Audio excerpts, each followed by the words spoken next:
Mahilig ka ba magpuyat? Ito ang maaaring mangyari sa atin kapag mahilig tayong magpuyat. Unang-una, bababa ang immune system natin.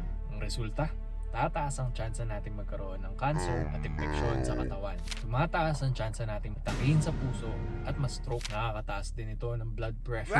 May posibilidad na magkaroon tayo ng chronic conditions gaya ng diabetes. Pag lagi kasi tayong puyat, bumababa ang insulin production natin. Pati na din ang tolerance natin sa glucose at nagiging insulin resistant tayo na nagre-resulta sa mataas na blood sugar level. Bumibigat tayo. Kapag kasi kulang tayo sa tulog, naaapektuhan ang level ng dalawang hormones na tinatawag na ghrelin at leptin na nagkokontrol ng gutom at kabusugan natin. Maaari tayong makatulog ng basta na. Delikado ito para sa atin at sa mga nagmamaneho sa paligid natin kapag bigla na lang tayong nakatulog. Naapektuhan ang level ng hormones natin gaya ng testosterone at growth hormone, lalo na sa mga kabataan. Nagiging makakalimutin tayo. Nahihirapan tayong matuto ng bagong bagay. Lutang lagi ang utak. Nahihirapan tayong magdesisyon at nawawala ang magiging creative natin. Naapektuhan ang ating emosyon. Mabilis tayong mawala ng pasensya at prone tayo magkaroon ng mood swings. Lagi tayong pagod para sa mga mas mahalagang bagay gaya ng pag-eehersisyo.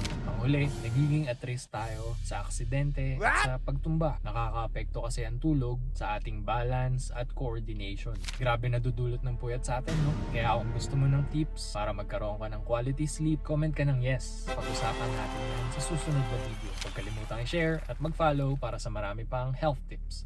God bless you all. Peace.